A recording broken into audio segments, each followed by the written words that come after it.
Welcome to the tech Gurukul. आज हम लोग सबसे पहले पढ़ेंगे पोटेंशियल डिफरेंस। इसे समझाने के लिए मैं ग्रेविटेशन का एक एग्जांपल लेता हूं। जैसे कि मान लीजिए ये अर्थ का सरफेस है और यहां पर एक बॉल रखा हुआ था। इस बॉल को मैं अपने हाथ से पकड़ता हूं और धीरे धीरे उसे ऊपर लेकर जाता हूं। मान लीजिए कि इस बॉल को यहां से लेकर मैं यहां तक आया और जिस पॉइंट पे लाया उस पॉइंट का नाम है पॉइंट एक्स। पहले ये बॉल कहां पे थी? यहां पे थी।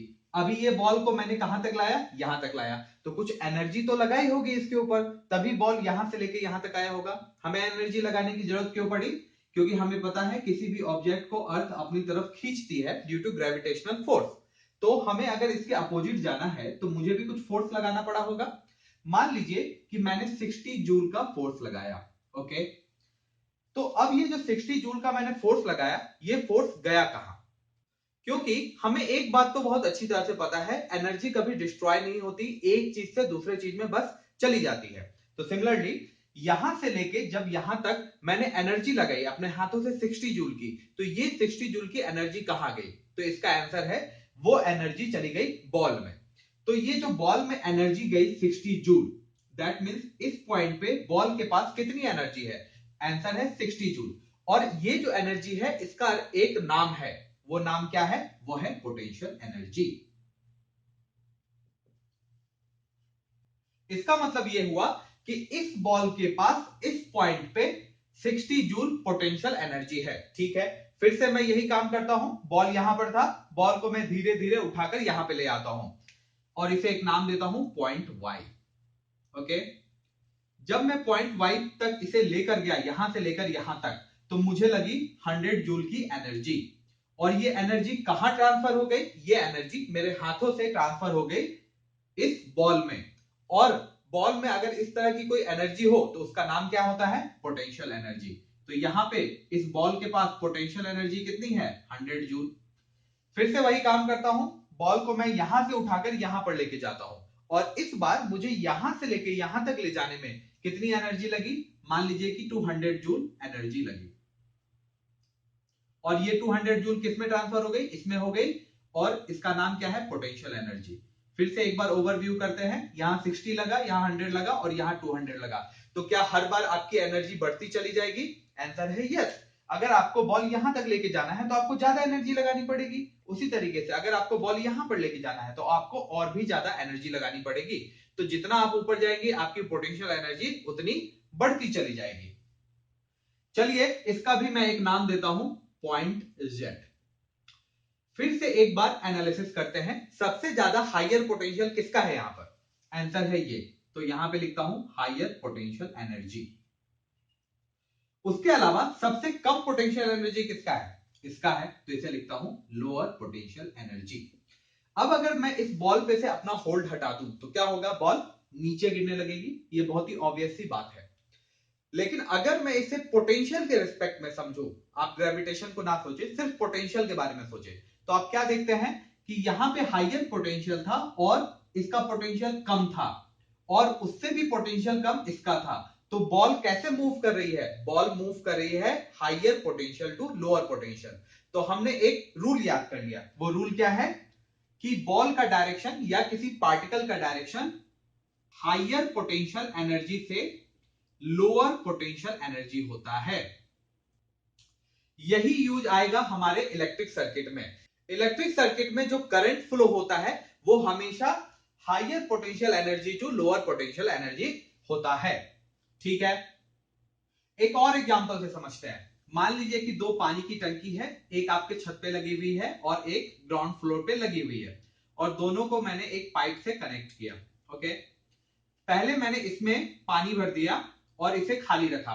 तो क्या ये पानी ये ऊपर वाले फ्लोर के टंकी में जाएगी? आंसर है नो। क्यों नहीं जाएगी? उसका रीजन ये है कि इस वाटर के पास लोअर पोटेंशियल एनर्जी था। ठीक है, इसके पास क्या था? लोअर पोटेंशियल एनर्जी था और ये वाले प्लेस के पास हायर पोटेंशियल एनर्जी होता। और रूल ये कहता है कि कोई भी चीज हायर से लोअर फ्लो करती है, लोअर से हायर फ्लो नहीं करती। अब सेकंड एग्जांपल, अगर मान लीजिए कि मैंने पानी ऊपर भर दिया और उसे एक पाइप से कनेक्ट किया नीचे में, तो क्या पानी यहां से फ्लो करते हुए यहां जाएगी? आंसर है यस। क्यों जाएगी? क्योंकि उसका वजह है यहां पे हायर पोटेंशियल एनर्जी था और यहां पे लोअर पोटेंशियल एनर्जी था, और रूल ये कहता है कि कोई भी चीज हायर पोटेंशियल से लोअर पोटेंशियल पे जाती है, तो यहां पे भी ये ऊपर से नीचे जाएगी। Okay, one more question. जैसे कि आपने बॉल को यहां से जब यहां तक ले गए तो आपकी कुछ एनर्जी खर्च हुई थी। कितनी एनर्जी खर्च हुई थी? यहां पे 100 जूल था, यहां से यहां तक ले जाने में आपकी कितनी एनर्जी खर्च हुई? तो आंसर होगा 200 माइनस 100, क्योंकि यहां पे पहले से 100 था, 100 से आप 200 तक लेके गए, तो 200 माइनस 100 इक्वल टू 100 जूल की एनर्जी आपकी खर्च हुई। तो अब दूसरा क्वेश्चन ये है कि ये तो ठीक हुआ, ये नीचे से ऊपर ले जाने का सिनेरियो हुआ, क्या ऊपर से जब हम नीचे जाते हैं तो भी एनर्जी खर्च होती है? इसका आंसर है यस, होती है। कोई भी ऑब्जेक्ट को जब हम ऊपर से नीचे लाते हैं तो भी उसकी एनर्जी खर्च होती है। कितनी एनर्जी खर्च होती है? तो इसका आंसर यह है कि इस प्लेस पे कितनी एनर्जी इसके पास थी? 200। इस प्लेस पे कितनी एनर्जी उसके पास अब बच के रह गई है? वो है 100 जूल। तो कितनी एनर्जी उसको खर्च करना पड़ेगा? तो आंसर है अगेन 200 माइनस 100, तो आंसर आएगा 100 जूल। इसका मतलब यह हुआ कि जितनी एनर्जी मुझे यहां से लेके यहां तक ले जाने में लगती है, उतनी ही एनर्जी बॉल खर्च कर देती है यहां से लेके यहां तक आने में। सिमिलरली यहां से यहां तक जाने में मुझे कितना एनर्जी लगा था? 100 माइनस 60, दैट मीन्स 40। और वही बॉल अगर यहां से यहां तक आए तो वो कितनी एनर्जी खर्च कर देगा? इसका भी आंसर होगा 100 माइनस 60, दैट मीन्स 40। तो इसका मतलब यह हुआ कि जितना ले जाने में लगता है उतना वापस आने में भी उसकी एनर्जी खर्च हो जाती है। ये तो हो गई पोटेंशियल एनर्जी और बॉल के बारे में बात। ओके, क्या कोई ऐसा सिनेरियो और भी है जहां पे हमें ध्यान देने की जरूरत है? तो आंसर है यस। वो कौन सी चीज है? वो है आपकी जगह। जैसे कि हम यहां पे देख सकते हैं कि बॉल के पास 60 जूल की एनर्जी आई, बॉल के पास 100 जूल की एनर्जी आई, बॉल के पास 200 के जूल की एनर्जी आई। उसी तरीके से जब वो नीचे आने लगा तो बॉल की जो पोटेंशियल एनर्जी थी वो कम होने लगी। इसके अलावा ये जो प्लेस थे, पॉइंट एक्स, पॉइंट वाई और पॉइंट जेड, ये भी बहुत इंपॉर्टेंट थे। कैसे?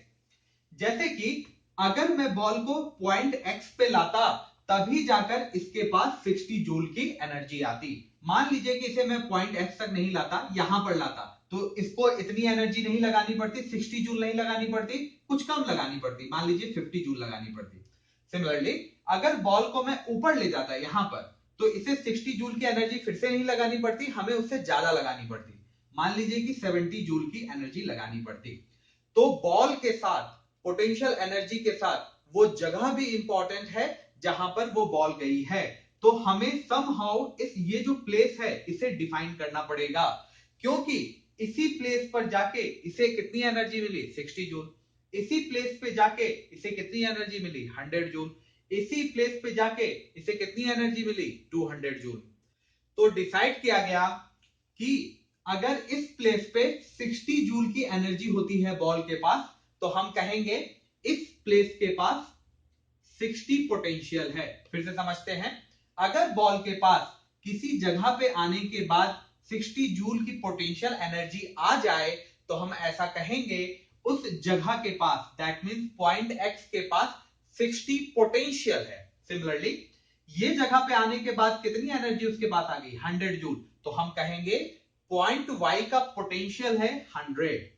सिमिलरली अगर यहां पे 200 जूल की एनर्जी आ जाती है तो हम ऐसा कहेंगे इस पॉइंट पे पोटेंशियल है 200। बट हम कैसा है कि डायरेक्ट नंबर के साथ किसी को छोड़ नहीं सकते, तो हमें उसके साथ कोई यूनिट भी बताना पड़ेगा। तो ये डिसाइड हुआ, इसका यूनिट हम लिखेंगे वोल्ट। 60 volt, 100 volt, 200 volt. फिर से समझते हैं, अगर मुझे कोई कहता है कि यहां पर 60 वोल्ट है, तो इसका मतलब क्या हुआ कि 60 वोल्ट पे जो करंट होगी उसके पास एनर्जी होगा 60 जूल का। वन मोर टाइम, अगर मुझे कोई कहता है कि यहां पे 100 वोल्ट है, तो मैं ऐसा समझूंगा कि 100 वोल्ट पे जो करंट होगी उसके पास एनर्जी होगा 100 जूल का। वन मोर टाइम, अगर मुझसे कोई कहता है कि 200 वोल्ट की पोटेंशियल है, तो मैं क्या समझूंगा? अगर 200 वोल्ट की वहां पे पोटेंशियल है तो वो कितनी एनर्जी आपको करके देगा? वो है 200 जूल की एनर्जी करके देगा। ठीक है। मान लीजिए कि मुझे इन दोनों के बीच का डिफरेंस निकालना है, तो हम निकाल सकते हैं। हम क्या करते थे लास्ट टाइम कि कोई भी ऑब्जेक्ट यहां से जब यहां तक जाएगा तो कितनी एनर्जी खर्च करेगा, तो सिंपल सी बात है 200 जूल इसके पास था और उसे अगर 100 जूल तक पहुंचना है तो 100 से माइनस करना पड़ेगा, आंसर बचेगा 100 जूल। तो कोई भी ऑब्जेक्ट यहां से लेके यहां तक जाने में एनर्जी खर्च करता है 100 जूल। ये तो हो गया वर्क के रिस्पेक्ट में। बट मैं अगर पोटेंशियल के रिस्पेक्ट में इसे निकालूं तो मैं क्या कहूंगा कि मुझे माइनस करना पड़ेगा 200 वोल्ट में से, माइनस 100 वोल्ट से। फिर से समझते हैं, अगर मुझे कोई वर्क के रिस्पेक्ट में पूछे तो मैं आंसर दूंगा जूल में। बट अगर मुझे कोई ये पूछे कि इस जगह का पोटेंशियल है 200 और इस जगह का पोटेंशियल है 100, तो दोनों के बीच में पोटेंशियल डिफरेंस कितना होगा, तो हम क्या करेंगे 200 वोल्ट माइनस 100 वोल्ट। तो यहीं से आपका टर्म आया पोटेंशियल डिफरेंस। फिर से समझते हैं, अगर पॉइंट Z का पोटेंशियल है 200 वोल्ट और पॉइंट Y का पोटेंशियल है 100 वोल्ट, तो अगर मुझसे कोई ये पूछे कि पॉइंट Z से लेके पॉइंट Y के बीच का पोटेंशियल क्या है, तो मैं ये कहूंगा उनके बीच का पोटेंशियल है 200 माइनस 100, तो आंसर होगा 100। तो हमने एक्चुअली में क्या किया, माइनस किया। माइनस तो हो गया मैथमेटिकल फॉर्म में, बट अगर मैं इसे वर्ड के फॉर्म में बोलूं तो क्या बोलूंगा कि मैं पोटेंशियल डिफरेंस निकाल रहा हूं। किसका निकाल रहा हूं, पॉइंट एक्स जेड से लेके पॉइंट वाई तक का, और यही नाम आया पोटेंशियल डिफरेंस। सम मोर एग्जांपल, आपने देखा होगा घर में बैटरी पे लिखा रहता है 12 वोल्ट, 9 वोल्ट, 1.5 वोल्ट। इसका मीनिंग क्या होता है, इसका मीनिंग ये होता है कि पोटेंशियल डिफरेंस आपका 12 वोल्ट है। अगर लिखा है 12 वोल्ट तो पोटेंशियल डिफरेंस है 12 वोल्ट, अगर लिखा है 9 वोल्ट तो पोटेंशियल डिफरेंस है 9 वोल्ट, और अगर लिखा है 1.5 वोल्ट तो पोटेंशियल डिफरेंस है 1.5 वोल्ट। फिर से समझते हैं पोटेंशियल डिफरेंस आपका था क्या। जैसे दो प्लेस था, place A and place B. इस प्लेस पे बॉल के पास एनर्जी थी 100 जूल की और इस प्लेस पे बॉल के पास एनर्जी थी 50 जूल की। तो जूल के हिसाब से इस प्लेस को भी हम रिप्रेजेंट करते हैं। प्लेस को कैसे रिप्रेजेंट करते हैं, अगर 100 जूल की एनर्जी इसकी इस बॉल के पास अभी यहां पर है तो इस प्लेस का पोटेंशियल है 100 वोल्ट। उसी तरीके से अगर इसके पास अभी 50 जूल की एनर्जी है तो प्लेस के पास पोटेंशियल है 50 वोल्ट की। अगर मुझे यह पता करना है कि बॉल यहां से लेके यहां तक जाने में कितनी एनर्जी खर्च करती है, तो उसका आंसर है, पहले कितना था 100, बाद में कितना हो गया 50, माइनस कर दूं तो हो जाएगा 50 जूल। दैट मींस बॉल को यहां से लेके यहां तक आने में वो अपनी एनर्जी खर्च करती है 50 जूल। ये तो हो गया पोटेंशियल एनर्जी के रिस्पेक्ट में। लेकिन अगर मैं पोटेंशियल के बारे में पूछूं, इस जगह का पोटेंशियल है 100 वोल्ट, इस जगह का पोटेंशियल है 50 वोल्ट, तो दोनों के बीच का डिफरेंस क्या होगा, तो होगा 100 माइनस 50 वोल्ट, आंसर आएगा 50 वोल्ट। ये जो 50 वोल्ट है ये क्या है, ये पोटेंशियल डिफरेंस है। फिर से समझते हैं, ये पोटेंशियल है, ये पोटेंशियल है, और दोनों के जो बीच का पार्ट होगा वो क्या कहलाएगा, आपका पोटेंशियल डिफरेंस। तो यहां पे आपका हो गया पोटेंशियल डिफरेंस 50 वोल्ट, और 50 वोल्ट का पोटेंशियल डिफरेंस कितना एनर्जी आपको करके देता है, वो है 50 जूल का एनर्जी। तो अगर आपको दिया गया है कि पोटेंशियल डिफरेंस 12 वोल्ट है तो वो कितना एनर्जी करके देगा, वो आपको करके देगा 12 वोल्ट का, अगर पोटेंशियल डिफरेंस है तो आपको करके देगा 12 जूल का वर्क।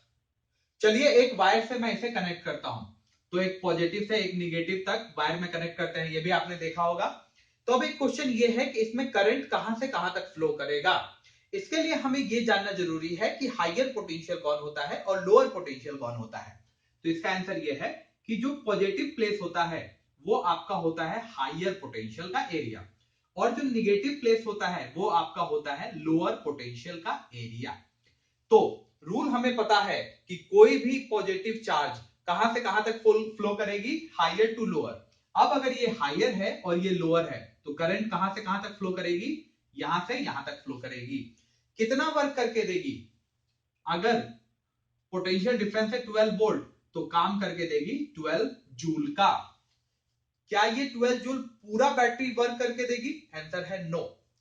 जितनी भी पॉजिटिव चार्ज यहां से गुजरेगी करंट में क्या होता है, पॉजिटिव चार्ज मूव करती है, तो जितनी भी पॉजिटिव चार्ज, माइंडेड, जितनी भी पॉजिटिव चार्ज इधर से उधर जाएगी, हर एक पॉजिटिव चार्ज आपको वर्क करके देगी 12 जूल का। टोटल नहीं देती है, हर एक पॉजिटिव चार्ज 12 जूल का वर्क करके देती है। तो अगला क्वेश्चन ये कि 12 जूल तक कोई भी पॉजिटिव एनर्जी यहां से यहां तक गई और उसने 12 जूल देके खत्म कर दिया, उसके बाद क्या क्या उसका काम खत्म हो गया? आंसर है नो।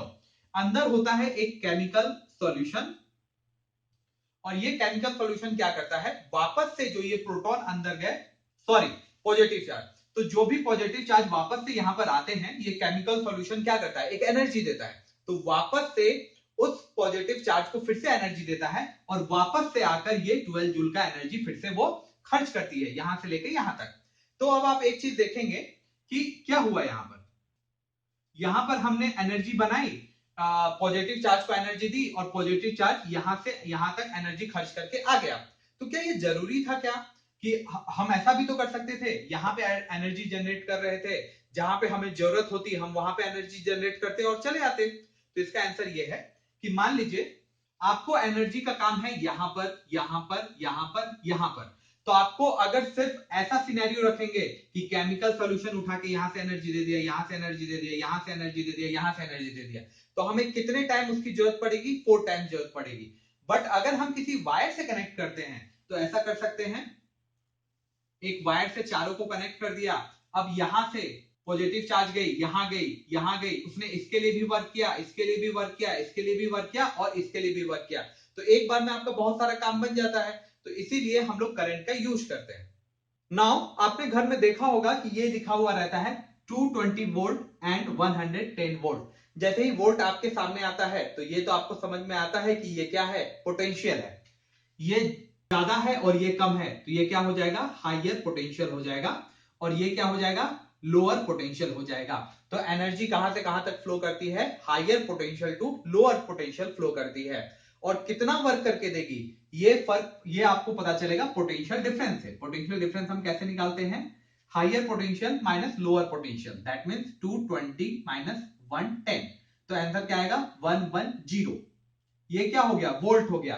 तो पोटेंशियल डिफरेंस आपका क्या हो गया, 1110 वोल्ट। तो अगर पोटेंशियल डिफरेंस 1110 है, सॉरी 110 वोल्ट है, तो वो कितना वर्क करके देगा आपको, तो आपको वर्क करके देगा वो 110 जूल के जितना। कौन वर्क करके देगा, क्या पूरी एनर्जी वर्क करके देगी 110 जूल, तो आंसर है नो। जितने भी पॉजिटिव चार्ज निकलेंगे 220 से लेके 110 तक, हर एक पॉजिटिव चार्ज आपको काम करके देगा 110 जूल का। 110 जूल क्यों, क्योंकि इनके बीच का पोटेंशियल डिफरेंस क्या है, 110 वोल्ट। तो जैसे ही आप ये वाले पार्ट को, दैट मींस पॉजिटिव पार्ट को ये निगेटिव पार्ट से कनेक्ट करते हैं, तो यहां से पॉजिटिव चार्ज निकलने शुरू हो जाते हैं और यहां तक जाते हैं। क्यों जाते हैं, क्योंकि ये हायर पोटेंशियल है और ये लोअर पोटेंशियल है, और करंट का रूल ये है कि हायर पोटेंशियल से लोअर पोटेंशियल पे जाता है। अब एक क्वेश्चन ये आ सकता है आपके दिमाग में कि ठीक है, higher potential to lower potential तो जाता है, वो ठीक है, लेकिन ये हायर पोटेंशियल ये आपका स्विच बोर्ड हुआ कैसे, इसके साथ ऐसा क्या किया गया कि ये हायर पोटेंशियल हो गया। क्योंकि कोई भी चीज हायर और पोटेंशियल, अगर मैं ग्रेविटेशन के बारे में बात करूं तो चीजों को अगर मैं ऊपर ले आऊं तो मैं समझता हूं कि हायर पोटेंशियल हो जाएगा, लेकिन अगर कोई स्विच ऐसा रखा हुआ है तो उसके एक पार्ट पे हायर पोटेंशियल और एक पार्ट पे लोअर पोटेंशियल, ये थोड़ा सा अजीब लगता है। तो ये उन्होंने कैसे किया मैं आपको बताता हूं। ये जो आपका स्विच है ये किसी पावर हाउस से कनेक्टेड रहता है, ठीक है। पावर हाउस क्या करता है, इसके पास एक पॉजिटिव चार्ज भेजता है, पहले पॉजिटिव चार्ज उसने भेजा, पॉजिटिव चार्ज यहां पर पहुंचा, फिर उसके बाद फिर से एक और पॉजिटिव चार्ज भेजता है। क्या होगा, ये पॉजिटिव चार्ज ये वाले पॉजिटिव चार्ज को रिपेल करेगा, क्योंकि आपको पता है पॉजिटिव चार्ज और पॉजिटिव चार्ज आपस में रिपेल करते हैं। तो ये वाले पॉजिटिव चार्ज को यहां पर भेजना बहुत डिफिकल्ट होगा, ठीक है। लेकिन साथ में ये जो पावर हाउस है ये बार बार पॉजिटिव चार्ज भेजती रहती है, और उसने और पॉजिटिव चार्ज भेजा और पॉजिटिव चार्ज भेजा और पॉजिटिव चार्ज भेजा, तो क्या हो जाएगा, ये जगह एक ऐसी हो, ये जगह कुछ ऐसी हो जाएगी कि यहां पे पॉजिटिव चार्ज भेजना बहुत मुश्किल हो जाएगा। बहुत मुश्किल हो जाएगा इसका मतलब क्या है, उस जगह का पोटेंशियल बहुत ज्यादा हो जाएगा। इसी तरीके से ये किसी भी जगह का पोटेंशियल ज्यादा करते हैं। कोई जगह इन्होंने पॉजिटिव चार्ज भेजा और वो दबाकर दूसरा पॉजिटिव चार्ज, फिर दबा के तीसरा पॉजिटिव चार्ज, ऐसा करते करते वो बार बार भेजते रहते हैं। कब तक भेजते रहते हैं? तब तक भेजते रहते हैं जब तक 220 वोल्ट का पोटेंशियल उस प्लेस में ना आ जाए। और जैसे ही फिर हम इस पॉजिटिव से लेके निगेटिव को कनेक्ट करते हैं, पहले से ही पॉजिटिव चार्ज के पास एनर्जी आ गई है। क्यों एनर्जी आ गई है? क्योंकि ये एक हायर पोटेंशियल वाले जगह पे है। तो जैसे ही हम उसे निगेटिव से कनेक्ट करते हैं तो क्या करेगा? पॉजिटिव से निगेटिव की तरफ जाएगा। क्यों? क्योंकि हायर पोटेंशियल से लोअर पोटेंशियल की तरफ पार्टिकल जाते हैं, और जब वो जाते हैं तो क्या करते हैं? एनर्जी खर्च करते हैं। तो ये भी क्या करेगा? एनर्जी खर्च करेगा, और हम उस एनर्जी का यूज कर लेंगे। कहीं हमने बल्ब लगा दिया तो क्या हो जाएगा? वो जाकर एनर्जी यहां पे खर्च करेगा और बाहर निकल जाएगा। तो इस तरीके से वर्क आपका करता है। तो यहाँ पे पोटेंशियल डिफरेंस आपका जानना बहुत जरूरी है, क्योंकि जब तक आप पोटेंशियल डिफरेंस ही नहीं समझेंगे तो कितना वर्क करके देगा और किस डायरेक्शन में जाएगा ये आपको पता नहीं चलेगा। Now next topic is electric circuit. Electric circuit में हम लोग किस तरह का मटेरियल यूज करते हैं? आंसर है कंडक्टर। समझते हैं क्यों। हमें इलेक्ट्रिक सर्किट में फ्लो क्या कराना है? वो है करंट। और करंट फ्लो करने का मतलब क्या होता है? इलेक्ट्रॉन मूव करना।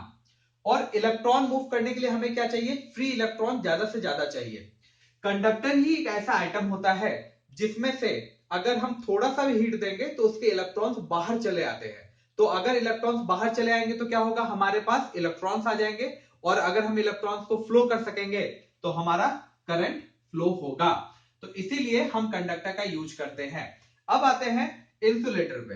हम इंसुलेटर यूज नहीं करते क्योंकि इलेक्ट्रॉन में इंसुलेटर में बॉन्डिंग बहुत तगड़ी होती है। बॉन्डिंग तगड़ी होने की वजह से क्या होता है? एटम अलाउ नहीं करता इलेक्ट्रॉन्स को मूव करने के लिए। अब इलेक्ट्रॉन मूव ही नहीं करेंगे तो करंट कैसे फ्लो होगा? इसीलिए हम लोग इंसुलेटर यूज नहीं करेंगे। एक और बचता है सेमीकंडक्टर। सेमीकंडक्टर तो हम जनरली सर्किट में यूज नहीं करते, बट इसके अलावा इलेक्ट्रॉन्स के बहुत सारे आइटम में, दैट मींस मोबाइल और जितने भी आप इलेक्ट्रॉनिक्स आइटम जानते हैं उन सभी में सेमीकंडक्टर यूज होता है। फिलहाल आपको इस क्लास में ये पढ़ना नहीं है, इसलिए हम लोग सेमीकंडक्टर के डीप में जाएंगे नहीं। ठीक है, ये हो गया कौन सा मटेरियल हम यूज करते हैं। तो कंडक्टर में जितने भी मेटल्स आते हैं, जितने भी मेटल्स हैं वो सभी कंडक्टर में आते हैं। उसमें से ज्यादातर हम लोग यूज करते हैं कॉपर का। वैसे सारे मटेरियल आपके कंडक्टर की तरह होते हैं, बट कॉपर कैसा रहता है? सारे मटेरियल में थोड़ा सस्ता भी रहता है, और इसमें जो इलेक्ट्रॉन्स का जो फ्लो होता है ज्यादा होता है, इसलिए हम जनरली कॉपर के वायर ही यूज करते हैं। ठीक है, अब आते हैं सेकंड करंट पे। हमने तो ये समझा कि करंट फ्लो करता है, बट अगर मुझे करंट का कोई फॉर्मूला बनाना है तो मैं फॉर्मूला कैसे बनाऊं? ठीक है, एक काम करते हैं, मान लीजिए इस प्लेस पे आप खड़े हो जाए और आप चेक करें कि एक सर्टेन टाइम में कितने चार्ज यहां से पास हो रहे हैं। करंट किससे बनता है? चार्ज से होता है। जितने ज्यादा चार्ज पास होंगे उतना ज्यादा आपका क्या होगा? करंट होगा। तो मैं यहां पे खड़ा होकर फाइंड आउट करता हूं। मान लीजिए कि 10 सेकेंड में कितने चार्ज गए।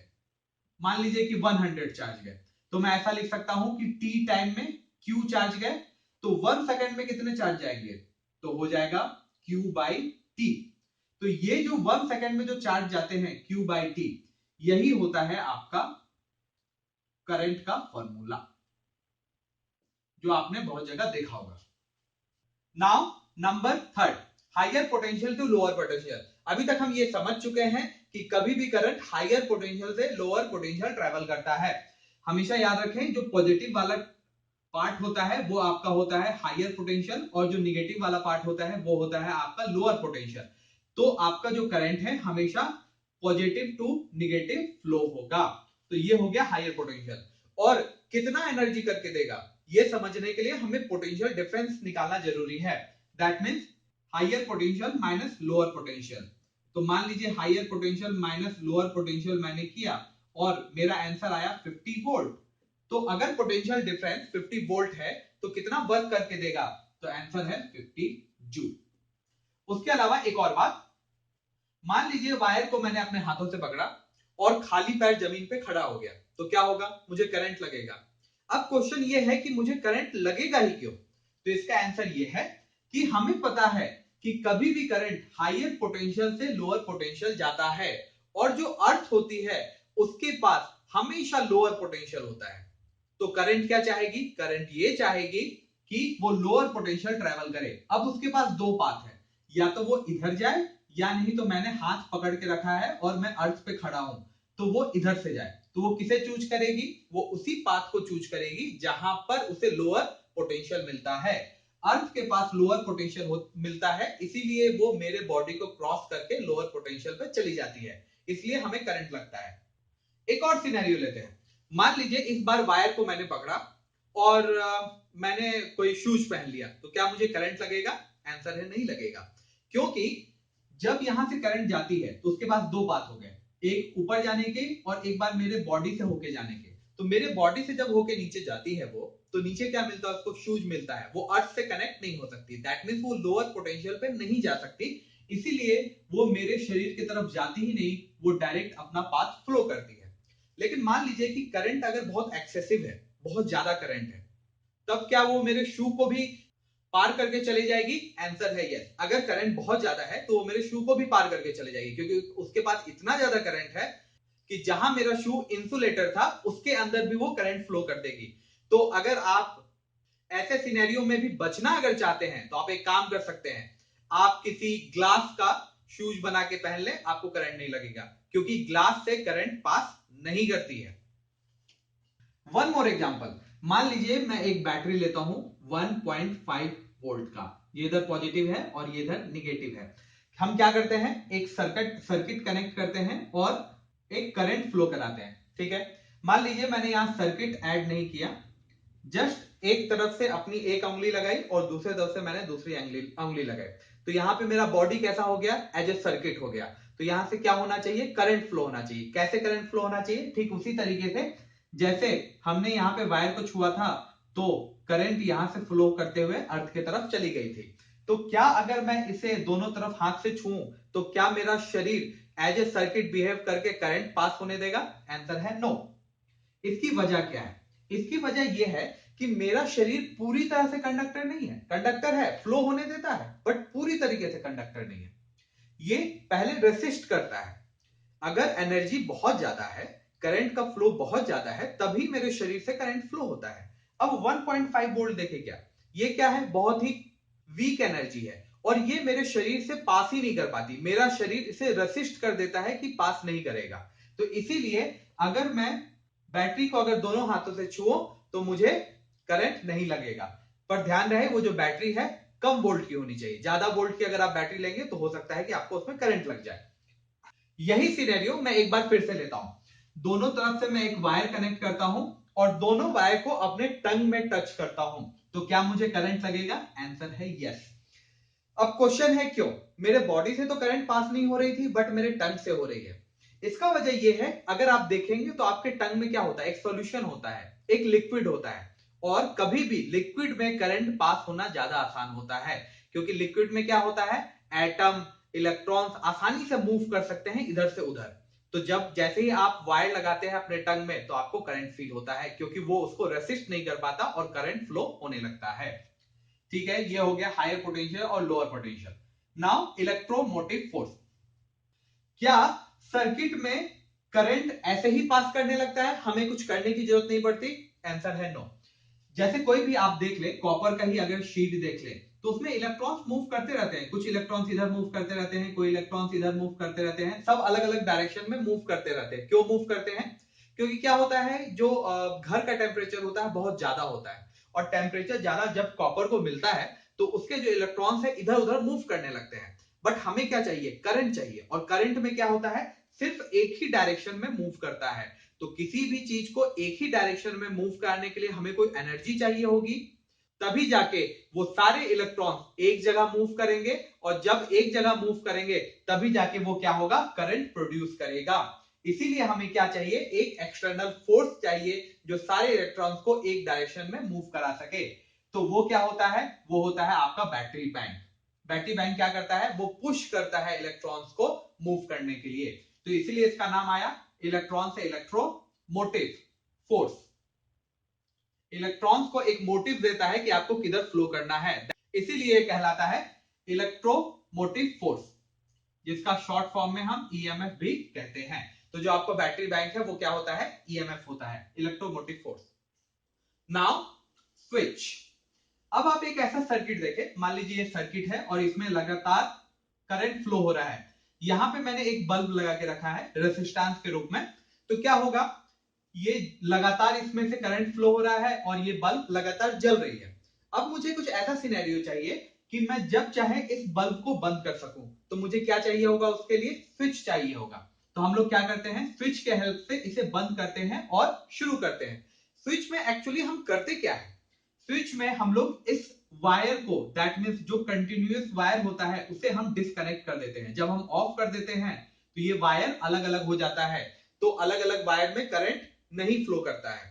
और फिर जब हमको चलाना होता है तो हम क्या करते हैं, इस वायर को कनेक्ट कर देते हैं। यही काम होता है स्विच का।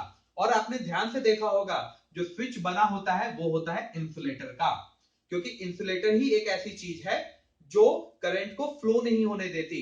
तो जब आप स्विच छूते हैं तो वो किससे कनेक्टेड रहता है, वो कनेक्टेड रहता है वायर से, और वायर से आपको करंट लग सकता है। इसीलिए उसे बनाया ही जाता है इंसुलेटर से कि उसके इलेक्ट्रॉन्स इंसुलेटर में फ्लो ना करे और आपको करंट ना लगे। उसके अलावा जब आप वायर बनाते हैं, कोई भी वायर होता है उसके ऊपर प्लास्टिक का मटेरियल्स लगा हुआ रहता है। प्लास्टिक का मटेरियल्स क्यों लगा रहता है, क्योंकि प्लास्टिक होता है इंसुलेटर। इंसुलेटर अलाउ नहीं करता अपने अंदर से इलेक्ट्रॉन्स फ्लो करने के लिए। तो आप कोई भी वायर आसानी से पकड़ सकते हैं, आपको करंट नहीं लगता। क्यों नहीं लगता, क्योंकि उसके अंदर से इलेक्ट्रॉन फ्लो नहीं करता। इसीलिए जानबूझकर वो प्लास्टिक या प्लास्टिक मटेरियल का बनाया गया होता है।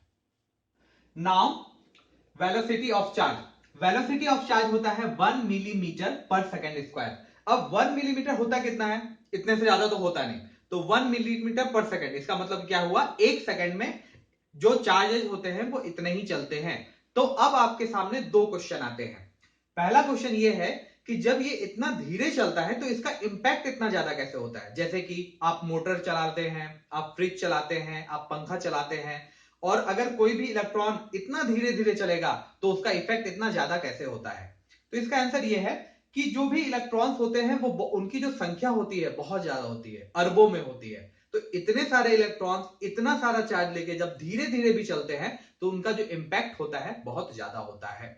दूसरा क्वेश्चन, जैसे कि अगर मान लीजिए कोई एक सर्किट है, यहां पे स्विच लगा हुआ है और यहां पे बल्ब है आपका, व्हाटएवर, ठीक है, और दोनों के बीच में जो डिस्टेंस है वो 10 मीटर का है। स्विच से लेके बल्ब तक का डिस्टेंस है 10 मीटर। जैसे ही हम स्विच ऑन करते हैं bulb with in A second जल जाता है, जबकि हमें पता है कि उसकी स्पीड क्या है, करंट की 1 मिलीमीटर पर सेकेंड। तो 10 मीटर के वायर में ये 1 सेकेंड में कैसे जल जाता है। इसे यहां से यहां तक पहुंचने में तो काफी टाइम लगेगा, 10 मिनट से भी ज्यादा लगेगा, बट स्टिल वो 1 सेकेंड में जल जाता है। इसका क्वेश्चन है, ये क्वेश्चन है क्यों। तो इसका आंसर ये है, जैसे मान लीजिए कि ये कोई वायर है, इसमें हर जगह इलेक्ट्रॉन भरे हुए हैं, ये आपका स्विच है और ये आपका बल्ब है, ठीक है। जैसे ही आप यहां पे स्विच ऑन करते हैं तो क्या होता है, ये वाला इलेक्ट्रॉन इस पे फोर्स लगाता है, ये वाला फिर ये इस पे फोर्स लगाता है, तो ये इस पे फोर्स लगाता है, फिर ये इस पे फोर्स लगाता है, ये इस पे फोर्स लगाता है, ये इस पे, एंड देन ये जाके बल्ब को हिट कर देता है। फिर से समझते हैं क्या हुआ, जैसे ही आपने स्विच ऑन किया ये वाला इस पे पुश करता है, ये वाला इस पे पुश, और ये सारा push with in a second हो जाता है, तो उसका असर बल्ब का आपको विद इन सेकेंड मिल जाता है। फिर से समझते हैं, ये जो इलेक्ट्रॉन्स है इसे बल्ब को जलाने के लिए यहां तक आने की जरूरत नहीं है, उसे बस एक ही काम करना है, इसे पुश करना है। जो बल्ब जला रहा है वो यहां का इलेक्ट्रॉन जला रहा है, ये वाला नहीं जला रहा है। वन मोर टाइम, मान लीजिए इस हाथ को मुझे इस उंगली से हिलाना है और बीच में मैंने वायर रखा है, इसे वायर मान लेता हूं। तो क्या कर सकता हूं मैं, जैसे ही मैं इस पे पुश करता हूं, इस उंगली को यहां से पुश करता हूं, मेरा जो ये हाथ है डाइवर्ट हो जाता है, इसमें एक डिस्प्लेसमेंट हो जाता है। क्या मुझे इस उंगली को यहां तक लाने की जरूरत पड़ी, आंसर है नहीं। मैंने इसे टच किया और ये सारे एटम एक दूसरे से कनेक्टेड थे, इस एटम को मैंने हिट किया, यहां के एटम ने मेरे हाथ को डिस्प्लेसमेंट कर दिया। तो उसी तरीके से यहां भी होता है, ये आपका स्विच है और बहुत सारे इलेक्ट्रॉन्स है, मैं यहां पे एनर्जी देता हूं, सारे इलेक्ट्रॉन्स आपस में कनेक्टेड है, ये शिफ्ट होता है तो ये वाला इलेक्ट्रॉन भी शिफ्ट हो जाता है और आपका बल्ब जल जाता है। Now heat. आपको एक बात पता है सर्किट में क्या होता है, करंट फ्लो करता है। करंट के पास क्या होता है? करंट के पास होती है एनर्जी, ठीक है। जब इसके पास एनर्जी होती है और ये बार बार एनर्जी किसी सर्किट में फ्लो हो रहा है तो क्या हो जाएगा? ये वायर हीटेड हो जाएगा और हीट होने के बाद क्या हो जाएगा? इसमें आग लग जाएगी।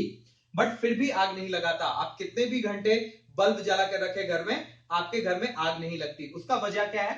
उसका वजह यह है कि जैसे ही वायर गर्म होता है, जहां से हीट निकलती है, आसपास क्या रहता है? एयर रहता है। एयर एब्जॉर्ब कर लेता है हीट को, इसके वजह से उसमें आग लगती नहीं। एक और बात होती है, वो क्या होती है? आपके वायर में इतना ही करंट दिया जाता है कि वो आग ना लगे, इतना ही करंट दिया जाता है कि एयर उसे एब्जॉर्ब कर सके। मान लीजिए कि अगर उससे ज्यादा करंट दिया जाएगा तो क्या होगा? ज्यादा करंट मतलब ज्यादा एनर्जी, ज्यादा एनर्जी मतलब ज्यादा हीट, और ज्यादा हीट मतलब फायर। तो इसीलिए एक लिमिट से ज्यादा करंट कभी दिया नहीं जाता। ये तो हो गई, हम देते नहीं। लेकिन कभी कभी ऐसा तो हो सकता है कि ज्यादा हीट चला जाए बाय मिस्टेक, या किसी भी सिनेरियो में, दैट मींस ज्यादा करंट चला जाए। तो वैसे सिनेरियो में क्या होगा? तब तो आग पकड़ लेगी। तो ऐसे सिनेरियो में हम क्या करते हैं? फ्यूज का यूज करते हैं। फ्यूज आपने सुना होगा। फ्यूज क्या होता है? किसी भी एक सर्किट में हम फ्यूज लगा देते हैं और इसमें क्या होता है? इसका वायर को जैसे ही ज्यादा हीट मिलता है, क्योंकि जैसे जैसे आपका करंट बढ़ेगा क्या होगा? वायर में हीट बढ़ जाएगा। और फ्यूज का वायर कुछ इस तरीके का बना हुआ रहता है कि जैसे ही उसमें ज्यादा हीट मिलता है वो वायर मेल्ट कर जाता है। जैसे ही इसे ज्यादा हीट मिला, ये मेल्ट कर गया। तो क्या हो गया? ये जो सर्किट था ब्रेक हो गया। और सर्किट जैसे ही ब्रेक होता है, करंट फ्लो नहीं करता है। करंट फ्लो करने का एक रूल होता है, अगर सर्किट पूरा है तभी करंट फ्लो होगा, और अगर सर्किट पूरा नहीं है तो करंट फ्लो नहीं होता है। इसीलिए हम फ्यूज का इस्तेमाल करते हैं। आजकल एमएससी भी यूज होने लगा है, सॉरी एमएसबी का हम यूज करते हैं। तो ये हो गया आपका heat. Now come to the net force. जैसे आपको पता है कि इलेक्ट्रॉन्स मूव करते हैं किसी भी सर्किट में, मान लीजिए इलेक्ट्रॉन्स इधर से इधर मूव कर रहा है, तो क्या इसके चांसेस नहीं है कि इलेक्ट्रॉन्स बाहर निकल आए? तो यस, इसके जरूर चांसेस है। वायर के बाहर इलेक्ट्रॉन्स निकल सकते हैं, क्योंकि क्या रहता है? इनके पास स्पीड रहती है। हीट होने की वजह से इनके पास स्पीड आ जाती है, और स्पीड आने की वजह से क्या होता है? ये बाहर निकल सकते हैं। बट ये फिर भी बाहर नहीं निकलते। इसका वजह क्या है? इसकी वजह यह है, ये जो टोटल मटेरियल होता है, इसका जो नेट फोर्स होता है जीरो होता है। नेट फोर्स जीरो कब होता है? वो तब होता है जब नंबर ऑफ प्रोटॉन बराबर हो नंबर ऑफ इलेक्ट्रॉन के। तो किसी भी मटेरियल में नंबर ऑफ प्रोटॉन बराबर होता है नंबर ऑफ इलेक्ट्रॉन के। तो जैसे ही ये इलेक्ट्रॉन बाहर निकलता है, सारे प्रोटॉन पूरी ताकत से इसे वापस खींच लेते हैं, क्योंकि कोई भी मटेरियल अलाउ नहीं करता अपने इलेक्ट्रॉन्स को बाहर जाने के लिए। तो जैसे ही इलेक्ट्रॉन्स बाहर निकलते हैं, ये सब मिलके इलेक्ट्रॉन्स को वापस खींच लेते हैं। तो क्या हो जाता है? नेट फोर्स जीरो हो जाता है। वन मोर थिंग, कभी भी आपको अगर करंट फ्लो कराना है तो सर्किट कैसी होनी चाहिए? क्लोज होनी चाहिए, कभी भी ओपन नहीं होनी चाहिए। ओपन करने का मतलब क्या? अगर आप सर्किट को ब्रेक कर देंगे तो वो ओपन होती है, अगर आप ब्रेक नहीं करेंगे तो क्लोज होती है। तो हमेशा सर्किट कैसी होनी चाहिए? क्लोज होनी चाहिए, ओपन नहीं होनी चाहिए। अगर ओपन हुई तो उसमें करंट कैसे भी फ्लो नहीं करेगा। समझते हैं क्यों नहीं करेगा? मान लीजिए ये पॉजिटिव चार्ज इधर दे रही है, दैट मींस करंट फ्लो हो रहा है। तो पहली पॉजिटिव चार्ज गई, सेकंड, थर्ड, फोर्थ। तो अब जैसे जैसे आप पॉजिटिव चार्ज यहां पर भेजते जाएंगे, क्या होगा? ये सारी पॉजिटिव चार्ज बाकी पॉजिटिव चार्ज को रिपेल करेंगी वापस। करंट फ्लो का मतलब क्या? कि चीजें इधर फ्लो होनी चाहिए। अब ये जो पॉजिटिव चार्ज है, ये क्या कर रही है?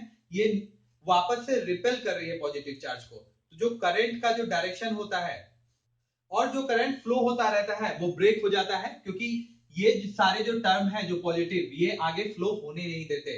इसीलिए करंट हमारा आगे फ्लो होता नहीं। तो कभी भी आपको अगर करंट फ्लो कराना है तो आपको क्या करना पड़ेगा? एक सर्किट पूरा करना पड़ेगा, तभी आपका करंट फ्लो होगा। इसी के साथ हमारा करंट का जो बेसिक है यहीं पे खत्म होता है। आई होप आपको समझ में आया होगा।